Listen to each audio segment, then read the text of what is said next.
Hello, everyone. How are you doing? Welcome to Facts and Two Cents. This is Petal. Hope you are all doing great. Happy Tuesday.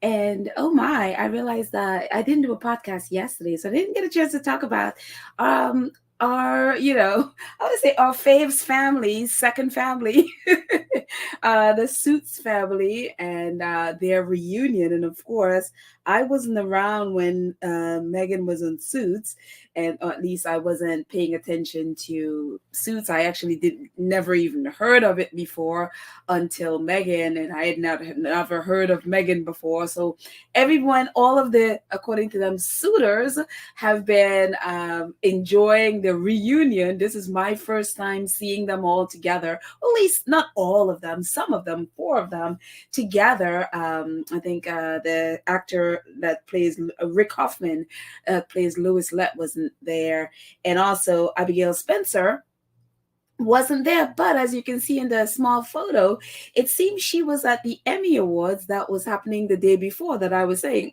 at the last episode I didn't even realize was happening, because again, I don't really pay attention to award shows because they're just boring. So I would follow the winners on Twitter or something, but couldn't sit through those things.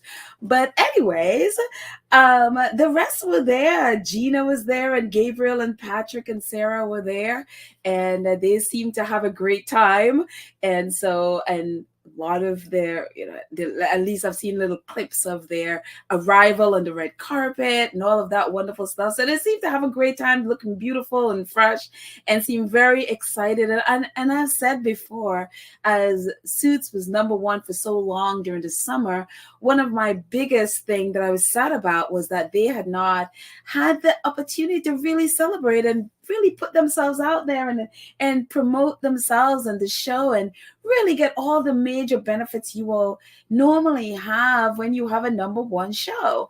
And so it was really sad because, again, the SAG was on strike, and so they couldn't even promote the show at all. The one time Patrick forgot about it and then sort of put something on there saying that he missed his Suits family, he then had to apologize and take it down because it violated SAG strike rules. And so it was very, very sad. And so I am really happy, even though, the big rush, or the big Suits being number one and all of that stuff is past now. I don't know where it is in the ratings now, but that big swell of it is past. And again, I'm so sad that they weren't able to take advantage of that. But at least, it was great to see them, that they were all invited to the Golden Globes, and the Golden Globes is very excited to have them there. And, they seemed to have a great time. They were like the big stars on the night, along with the others. And so they also presented this little skit, which I saw was a little cringy. It was one of those, and again, it's one of those reasons why I'm not into award shows. Everything always seems a little bit cringy, but hey, it is what it is, right? And they had a good time, and I know. Of course, and we'll talk about that in a minute. But reporters were asking them about Megan and all of that stuff, and so I know Gina said that she doesn't have Megan's numbers, which I'm glad that, if that's true, I'm assuming Megan may still be in touch with Patrick, if she's in touch with any one of them. And also, I think she is really besties with Abigail, who, if I'm not mistaken, I think is that the one I think she shares a birthday with? I could be mistaken on that, but I think Abigail is the one that she shares a birthday with. And if I'm wrong with that, forgive me. But I think she was very close with one of them. So I'm assuming they have her number. But I'm happy that, if that's the case, that her number is not all over the place. So then people are not tempted to, reveal anything. So, but they seem to all have a great time. And honestly, as much as I wanted Megan to be there, I'm glad she wasn't there. Well, I don't know that I really necessarily, I would say that I wanted to be there. I love seeing Megan no matter what. And so I would have wanted her to, if she was still acting, really, to be able to be there and be with the cast. But again, she is not acting anymore, and that's not her thing anymore. And I think as a producer, she's now more a content creator. There's really no reason for her to be there.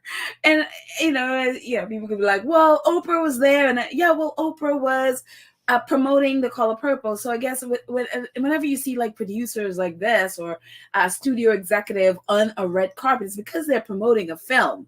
Like you'd also see like Ted Sarandos, however he says his name. The Netflix chief was there. I don't know that he walked the carpet. I don't think he would. He would do that. But he was at the awards because he's promoting his films. His films were there. So as a content creator, as a producer like that, unless you're, especially the Golden Globes, which is like, well, doesn't have the greatest of reputations sometimes. But I mean, the only time you would, be there and walk a carpet like this is if you really have something to promote, if you're not an actor. I mean, for actors, this is great because that's what really producers allow them to have, or the studios allow them to have, because, a lot of them don't make the kind of money people think they make. This is their big thing. This is their time for people to see them. I remember, what's her name? Meredith, whatever, from Grey's Anatomy was like, because that's kind of was her thing. It's always like, well, you get all this attention from the red carpet. So she's like, you know what? You could keep your red carpet. You pay me my money. And that's kind of, I am so happy she did that. And a lot of times I wish more actors would have that kind of a stance where they're like, no, you could keep your red carpet. You pay me what I'm worth. And so a lot of these stuff is like, people see actors on the red carpet and they just assume that they are the powers in Hollywood, or they are the powers that, and it's like, no, the real power in Hollywood, you don't see on red carpets unless, again, like say Oprah, she is literally promoting The Color Purple and she's heavily invested in The Color Purple. Plus she was one of the original actors in The Color Purple movie. So that's why she's there. But for somebody like Meghan, even if she was tempted to be there, I would assume she would be like, no, give it to the actors. They're the ones they're the actors that they need to promote themselves, get themselves back out there, get people seeing their faces, getting, because again, this is how they get attention for the next projects. Meghan is not an actor anymore. She is a producer. She doesn't need this. And plus, even if she wasn't, Meghan has, if the woman breathes, news outlets all over the world covering her breathing, even when you don't see, and they're all over the press all the time. So Meghan doesn't need any of this stuff. She doesn't need the attention. She doesn't need any of this. And so for me, I'm actually glad that she decided not to. Apparently, news outlets contacted the Golden Globes and they said, yes, we invited her, but she had a prior engagement. And so there you go. And so I'm glad that Meghan stayed away from this, and because again, if she had showed up, it would be all about her. And these actors wouldn't get the accolades that they were able to get. Even then, they were still asking about Meghan. So wise choice for Meghan. And even Patrick, who seemed to be her number one fan, her number one Suits fan. He's such a fan of Meghan. NBC says, on the heels of Suits breaking streaming records, Patrick J. Adams would be more than happy to jump back on the case with former co-star Meghan Markle. And NBC was like, well, we have no objections, Your Honor. I love how they played that off. Much to fans' delight, on the heels of Suits breaking streaming record, Patrick J. Adams would be more than happy to jump back in the case with former co-star Meghan Markle. And he said, I think Meghan is a fantastic actress. Patrick exclusively told E! News chief correspondent Kelty Knight at the 2024 Golden Globe Awards a couple of days ago, January 7th. We'd be lucky to have her back in the industry. And it goes on to say, as for his thoughts on whether he'd return alongside the Royal for a spinoff, let's go. I'll do it, he said. I'm ready. Mike and Rachel in Seattle. And given the resurgence of the drama series Suits, the Suits star has a no pleas against the show gaining a new fan base. And so it's very exciting for them. And again, I'm glad that they're finally able to, get some of the props that they deserve for the show doing so amazing. It's a really wonderful show. I'm not done with my binge. Well, I'm a horrible person at binge watching. I start it and then I forget and then I go back. And By the time I'm done with this, the 2 years that Netflix has this for would be up. So I think I better get on it before the 2 years are up. So yeah, I think I'm on season 2. So I have a long way to go, I know. So, anyways, very exciting. And again, Patrick is always stand up for Meghan and is always spoken up for her. So kudos. And then Hello Magazine and their nonsense with this. I saw this and I had to laugh because I mean, yes, some again, I always loved whenever wherever Meghan is, I always want to see her. But again, I'm happy she didn't do this one. I am happy she stayed and doing whatever it is she's doing, whatever her prior commitment was. Hello Magazine says fans of Suits and the royal family. Oh no! Held out hope that Meghan Markle would make a surprise appearance for the Suits reunion at the Golden Globes, but alas, she couldn't attend. Hello understands, however, that Meghan was invited but unable to attend due to another commitment, and is still in touch with cast members. And so, yeah, I think I saw page 6 also. I guess they were like haranguing people. I guess I'm assuming they tried to contact the Sussexes, who probably did not respond to them, and rightfully did not respond to them. And so the Golden Globes let them know that yes, she was invited, but she had another commitment. Good on you, Meghan. You have bigger things to worry about. And they were like, Suits, man. No, a lot of the press wanted her to be there. Why? Because they need Sussex content. Why? To distract from the mess on Shutter Island, to distract from the mess at the royal family right now, to distract from all the nonsense that's going on. They need content. And Harry and Meghan have rightfully not given them any. So they're basically scrapping at the bearer. So yeah, some Suits fans, I'm sure, and especially trolls online, the Rangers, of course, they want something to attack and they have nothing. So they're like, and so of course, so it's not just that. I mean, the press should be honest and be like, no, we need content. We need, because we're not making money on Sussex content. So please, Meghan, show up so we can have some content. But it's funny because they have some. And another reasons why I'm happy Meghan decided to not go is because of this nonsense. It's so funny because if you look at the last on the right, the last clipping from the Decider, they're like, who is Joe Coy? Which I think was the most important question and the most apropos question in the whole Golden Globes. Who is this person? I had never heard of this person before 2 nights ago. I did not know this person existed in this world. And I'm assuming many people had the same question because many people on Twitter were like, who? Nobody had any idea who this person is. Never heard of this person in my whole life. All I knew is that from all the reporting, the majority of the reporting in the US is whatever he was doing at the Golden Globes bombed big time. As you can see from all the reporting from the US, it was just like, ew. And not only that is because his jokes, apparently so-called jokes, which really aren't funny and landed like a lead,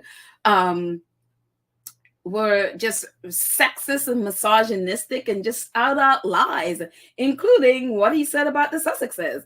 And it was just stupid. I mean, if you're going to land a joke, it has to have some kind of element of truth. And so if you have an audience who knows and are like, wait a minute, that's a lie, then you've already missed. And so it's really ridiculous. Talk about someone who's the biggest gig in your life, and the biggest gig in life, you choose to be sexist and misogynistic and just flat out just lacking in any kind of intelligence or lacking in any factual information. I mean, jokes need to have an element of truth to it to make it funny.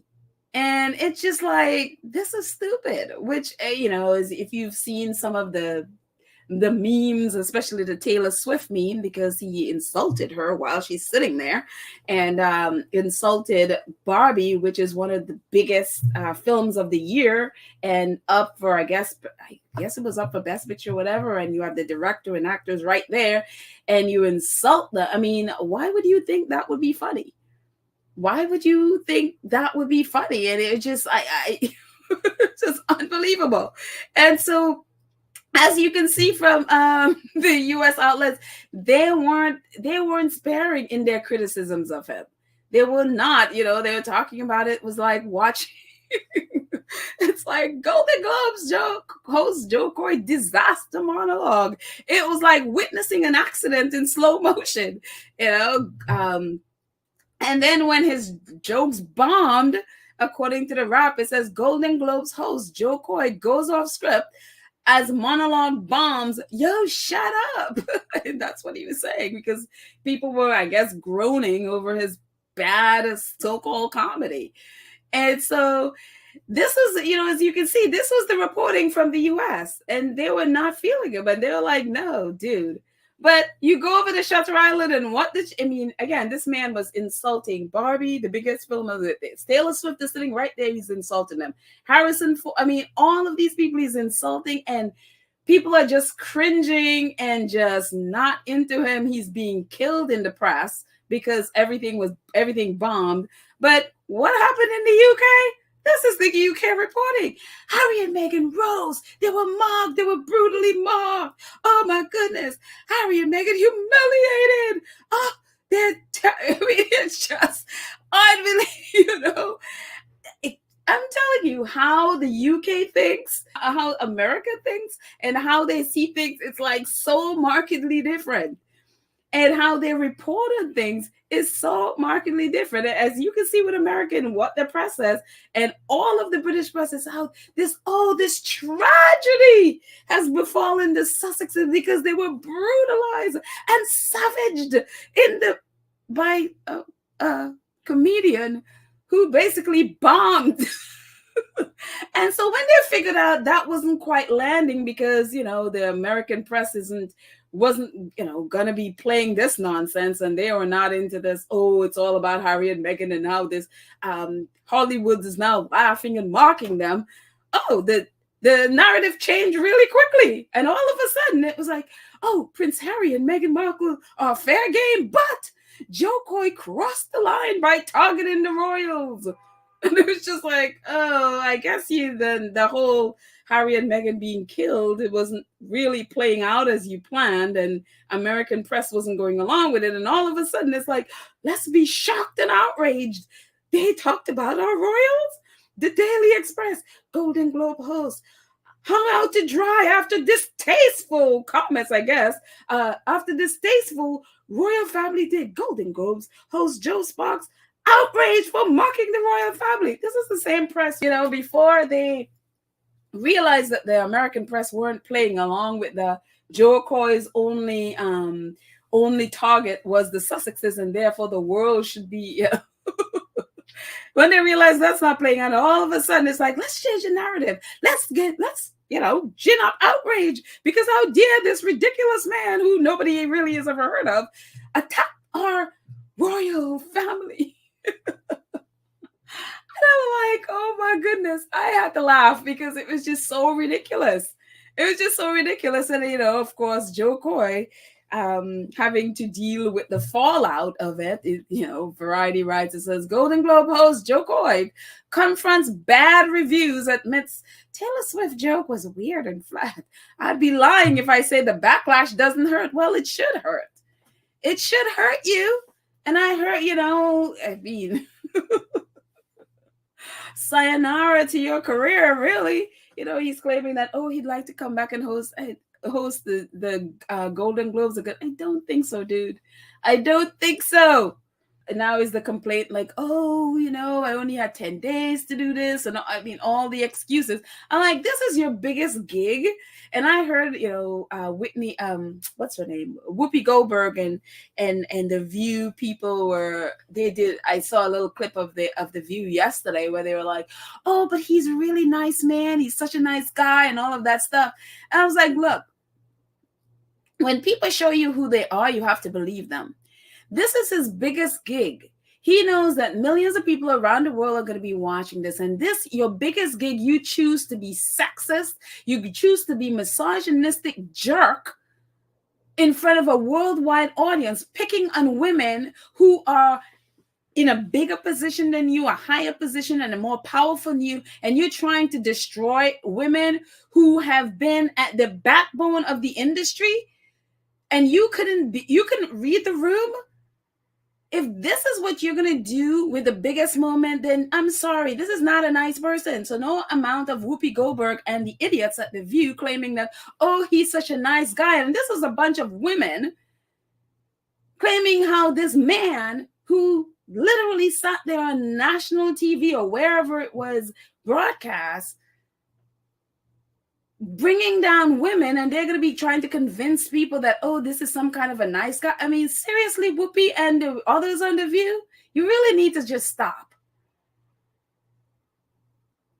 This man showed the world who he is in his biggest moments. This is what he chose to do to get cheap laughs, to get cheap clicks, to get cheap attention. Let's go attack. Let's just go for the bottom of the barrel. Let's go for the lowest hanging fruits. Let's go pick on women, especially women who are in a bigger and better position than I am. Let's just go pick on them. And then these idiots from The View are trying to convince people about, oh yeah, he's such a really nice guy. Unbelievable. Anyway, RIP to your career, Joe Coy. And it should hurt. You are a jerk. So there you go. Anyway, moving on from that nonsense. The National reporting about the, the Republic did this poll again, about the royal family, about how much the British people support the royal family. And honestly, I'm still amazed that they have the kind of support that they still do, even though it's shrinking.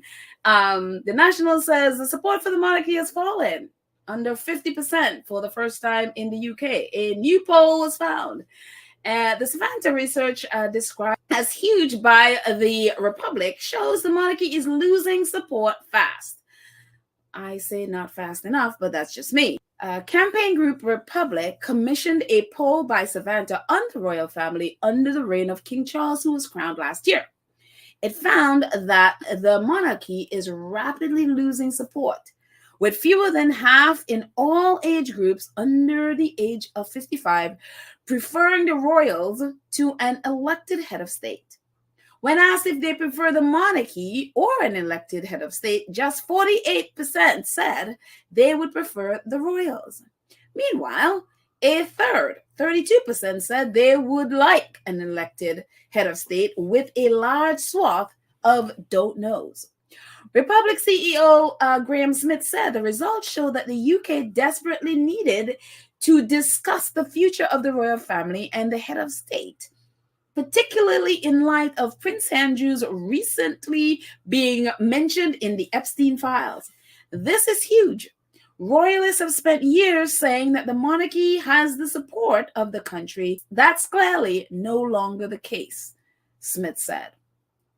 And again, I'm surprised that, only that it's 48% said that they'd rather have the head of state. Like, I'm like, okay, I guess there's still a whole lot of royalists in the UK. And only 32% said that they would rather have an elected head of state. And as Graham said, there needs to be a discussion, because I think a lot of people in the UK they're so apathetic that it's like, okay, I don't know, whatever. They're not focused on really what is happening with their money, with their tax dollars, with the monarchy, and they're just not paying attention. And so there needs to be, as they said, a discussion. People need to really be educated on where their tax dollars are going, how the monarchy, how much of it is going to the monarchy. And so people do need to have that kind of discussion. But again, when you're dealing with a country with the press like they do, they will try to deflect in any which way possible for that to not happen, because they don't want people to know the truth.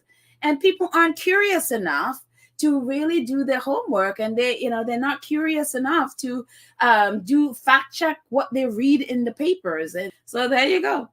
Moving on to more real world stuff. We've been talking a lot about Palestine, and a couple of days ago I mentioned about Wild Dada's son Hamza, who Israel targeted and murdered along with a fellow reporter. And, we talked about just the incredible man that YL is. Early on in the genocide, Israel targeted and murdered his wife, his son, daughter, his grandchild. And then a couple of days ago, they targeted and murdered his son, Hamza. Even before that, they also targeted Weil himself and shot him, and also injured and also killed, actually, his cameraman as they were reporting. And the next day, he, just as he did right after they killed his wife and kids and grandchild, Weil was back reporting. The same thing happened when they shot at him and killed his cameraman. The same day, next day, he was there reporting. He's been reporting ever since. And the same thing happened again after he buried Hamza, and he's right back on the air doing his job. And so because this has been such a big news on social media, and they, because again, a lot of Western media have been completely ignoring the fact that Israel has been targeted, and they've targeted it. And as of today, I think they are now to 111 journalists that they have murdered. And it's only because people would not let it go that you see some reporting now in Western media, and people are like, oh, well, there needs to be an investigation into it. And even Israel was claiming that, oh, no, it was because he was with someone from Hamas, and lying about it. And that's why Hamza was killed, because he claiming that the other reporter that Hamza was with Hamas, because they were using a drone. And I'm like, excuse me, Israel used drones all the time to shoot at people. They use drones, so are they also Hamas? And so anyways, so Walid Mahmoud posted this. It says, for English speakers, here is the first message on social media from Weil after Israel killed his son. Again, right back. He was right back, just, talking about, one, his pain, and two, one of the things he talked about was like, look, we are dedicated to this. We're not going to stop. We're going to keep going. We're going to keep doing, and we're going to keep speaking the truth. He talked about his son being murdered because, why? He refused to not speak the truth about what Israel is doing. And so he is back out there every day, out there. And again, he is a journalist with Al Jazeera, and he is out there. And so Blinken, the U.S. Secretary of State, was asked about this. And so he was in the Middle East. I don't know if he's still there. I know he was there over the weekend, having meetings with the different countries there. And this is he spoke about YL. He said, according to Doha News, U.S. Secretary of State Antony Blinken said in a conference in Doha, he is deeply sorry for the unimaginable loss suffered by your colleague, YL Dadu. And he's saying, and I'm a parent myself. I can't begin to imagine the horror he has experienced, not once, but now twice. This is an unimaginable tragedy. And this is what the Secretary of State, because, reporters there in Doha asked them about this, and they brought it up. And he's claiming, oh, he's deeply sorry for this unimaginable loss of YL and his family. Twice. That it's a loss. Nowhere in his statement did he say that, it's not a loss, it's that he was targeted and murdered by Israel. Notice he doesn't mention that part. But it's he's sorry for the unimaginable loss. And it's an unimaginable tragedy, not once, but twice. This is the same Blinken that on December 10th, as you can see those two clips at the bottom, this is the same Secretary of State Blinken.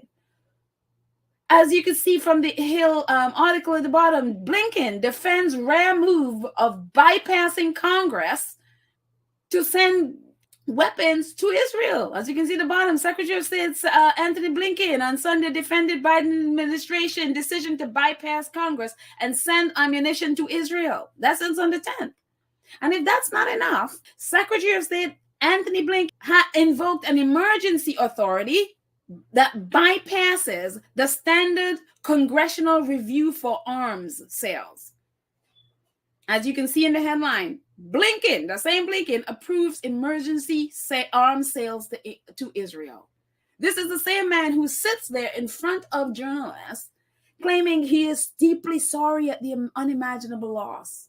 That, oh, what an unimaginable tragedy twice for their fellow reporter. Meanwhile, twice in 1 month, he approved bypassing Congress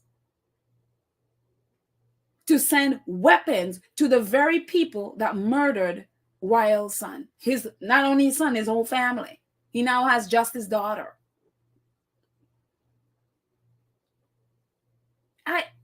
I cannot. I am like, and I talked about this a couple of episodes, or last episode, actually, I think is what I was talking about this, that I said back then you would not see YL's story in Western media. You won't see it. And so my thing is like, this is a, a colleague of the MSNBCs and the CBSs and the ABC. I mean, I'm just speaking for the US, or even the BBC or whatever. This is their colleague. Hamza, who Israel murdered, was also their colleague. He was also a reporter from Al Jazeera. And his colleague who was murdered with him. Why is it that it took people who with podcasts or people on social media screaming about this before somebody in the Western media would say anything about it? Why are we reporting about this before them? I talked about this 2 days ago. And when we talked about this, they weren't reporting any of this. And it's almost like they had to wait for Blinken to say something or Israel to say something before finally you get something like this from NBC yesterday. Palestinian journalist loses another son in Israeli strike, but vows to keep reporting. And there is Wael. And you see pictures. This is him and his daughter holding Hamza's hand, as Hamza, he's already killed. He's there. And this is the pictures at the bottom is them, at Hamza's funeral. You can see the grave there. And also that's the car that Israel targeted and killed him. The article says, like his father, Hamza was an Al Jazeera journalist. He was killed alongside colleague Mustafa Thereya in a strike on their car in the southern city of Rafah, which is supposedly a safe zone. This is where they were, in a supposedly safe zone. Their deaths drew calls for an independent investigation from the United Nations and outrage from press freedom groups. Israel has denied targeting journalists and has said it works hard to avoid harming civilians as it battles Hamas. This is what I can't stand with America. I mean, at what point are you going to stop listening to anything Israel says? At what point are you going to just call Israel out for his life? There are 111 journalists murdered by Israel. 111, even though Western media are claiming that, it's 70 seconds. Would I believe them, or would I believe the people on the ground who are literally counting as their own colleagues are massacred? And again, not just them. They are massacring their whole family along with them. When Hamza was killed, I think they were at 109, and in the last couple of days, they've already killed 2 more and taken out their families. And so this nonsense about, Israel denied target. I mean, how many journalists have to be murdered before you just stop listening to anything Israel says? How many lies do they have to tell before you start reporting their nonsense and call them out for their lies? Because again, they were claiming that, Hamza was in a car with terrorists. He was in a car with Hamas because they were using a drone. Meanwhile, these are 2 reporters in a car doing their jobs, being literally targeted in a safe zone. And if you can target 2 people in a car, then explain the indiscriminate bombing that has killed 30,000 people, over 30,000 people, and over 11,000 children. And then still claiming that, it's a battle with Hamas. When are Western media going to stop these lies? And this for me is why I can't take these people seriously. I cannot. I mean, again, why are Why is social media reporting and having to blast this thing all over before Western media will take it seriously? If Blinken didn't say anything and Israel didn't say anything, would NBC have picked this story up? Unbelievable. Absolutely unbelievable. Anyway, moving on. It's one of the, I'm telling you, one of the things with the press, it's what, I mean, they are so inspirational to me. The journalists in Palestine are just the most amazing people. They are just absolutely the most amazing people. And no matter how much the Western society, especially the media and Israel and those in the government, want to claim that these men are like these animals, they want to consider them animals or rapists and all of these things that Israel has lied about. Every evidence for the last how many, 4 months almost, that we have been following this every single day. Like, I literally turned over my Twitter account to just Palestine, the 99% Palestinian, following this and watching them all along the way in all different situations. They have proven how absolutely amazing and inspiring they are. The people of Palestine have been just, I'm telling you. And I'm like, this is just evil trying to wipe out good. This is what, for me, the more and more I see the way they have persevered through this horror from Israel, is just the evil looking at good and cannot stand the fact that there are people that are good and they are not. And this is the press. This is the press who literally, 111 of them, including yesterday when they were doing this, murdered, family wiped out. They could all be running away. They could all be like, okay, you know what? Even actually one of them decided to leave and decided, it's like, you know what? I can't. I have to protect my family. And look, I was like, dude, and everyone was like, look, go protect yourself. You've done enough. If all of these men decided, you know what? We have done enough. We have shown you the horror that we live every day. We have done enough. We are all leaving. They have done enough. We have seen enough to make a judgment about what Israel have done to them and what they have gone through. They have done enough. They do not have to do anything else. And they know that. But instead of walking away, they decided yesterday they were going to go clean up a part of a hospital. And this is them. Their colleagues were murdered.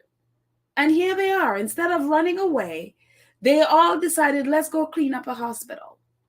And there they are cleaning up the hospital. The reception department in the hospital, they cleaned it up. And you can see the bottom last picture. They got cleaned the floor, cleaned the beds and all of that stuff. They were out there, picked up brooms, mopping and sweeping to make sure that the hospital has a place where they can receive sick people. This is amazing. This is, Gaza Notification says, an initiative of journalists to clean the reception department inside Aqsa Martyrs Hospital. These men are heroes.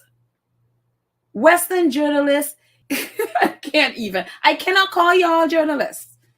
After looking and seeing who real journalists are, I don't know what we do here in the Western world, but it ain't journalism. It is not journalism. Not when you have this standard. Not when you have this. These men, again, they could run away. And in the face of that, they stay there. They report the truth. No matter how many of them, just about all of them by now have lost family members. But they refuse to not stay there and speak the truth. And instead of focusing on their pain, they instead are like, you know what, let's get together and clean up the hospital. Let's take care of our people. And for me, this is, they are heroes among heroes. And that's why I love this. I love this photo. It's not all of them here, but it represents all of them. For me, they are heroes. Shame on Western supposed journalists. Shame on y'all. Oh, my goodness. Anyways, yesterday in New York, there are protests and of all kinds around the world still going on, where people was like refusing to give up on, until Palestine is free, until Israel is kicked out, until they're kicked out of the West Bank with all of these majority Americans. You have the Americans from Long Island and Brooklyn and whatever having their second homes in the West Bank. A lot of them has basically stolen Palestinian homes and land and are living in the illegal occupied territories in Palestine, and Palestinians can't go back to their home. They're literally just walking. They will just walk in with police and take over your home and land, and there's nothing Palestinians could do about it. And I long for the day that they're all kicked out. I long for the day that the international community would, I don't know how they could do it, but evict these foreigners that are in Palestine and illegally occupying Palestinian homes and lands. And the brazenness. It is so galling to see Americans. And again, Americans take up most of it.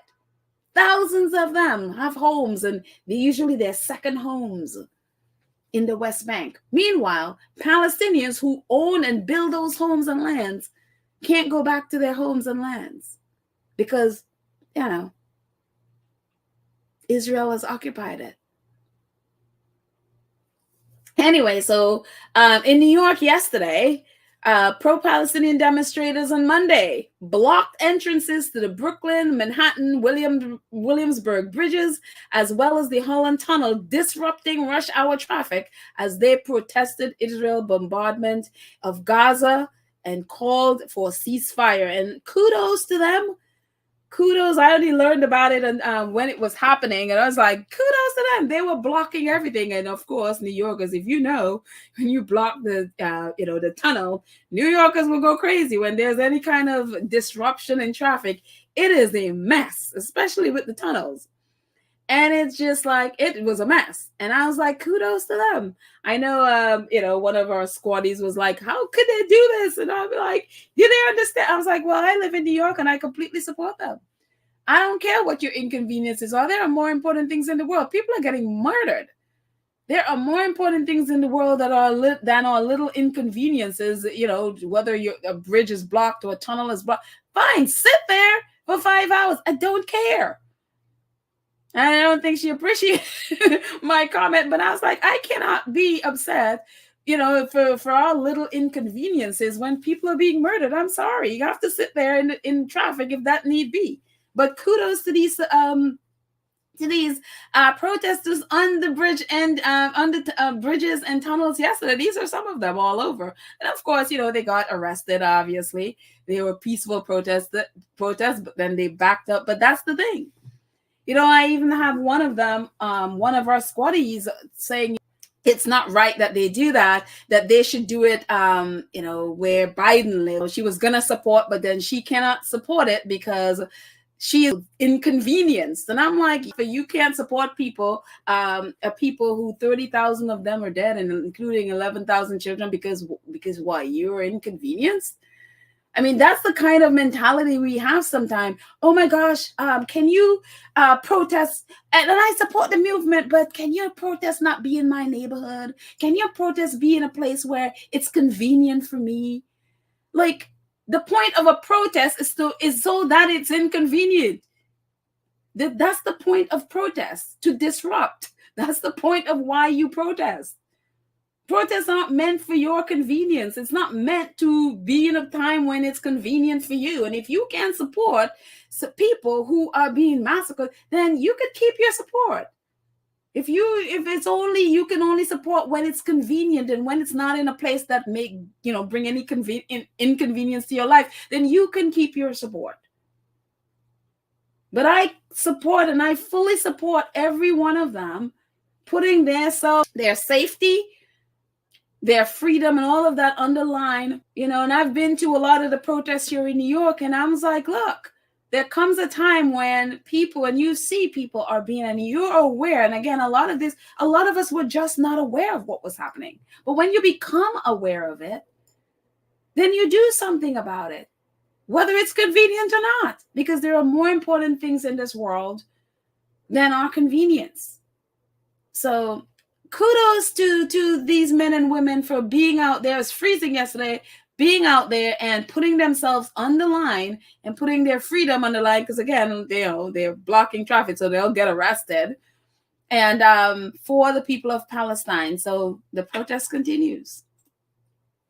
And thank you, Bolivia. Bolivia joined South Africa's ICJ genocide case against Israel. And Bolivia foreign minister said in a statement on Monday that it is joining the case filed by South Africa before the International Court of Justice, the ICJ, against Israel for committing genocide crimes in the Gaza Strip.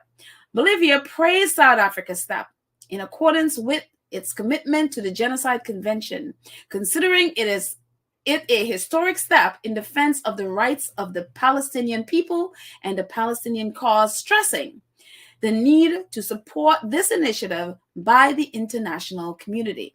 It is also noted that Bolivia, together with South Africa, Bangladesh, Comoros, and Djibouti, presented the request to the prosecutor of the International Criminal Court, the ICC, to investigate the situation in Palestine on November 17. So those are all the flags for all the countries supporting South Africa. Again, thank you, South Africa, for this initiative.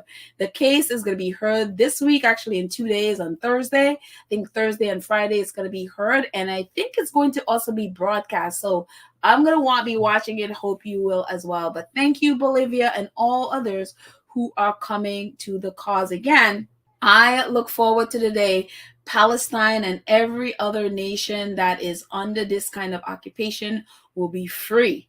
And that is what this is about. It's not just about the Palestinian people, but it's about breaking the white supremacist colonization that's going on.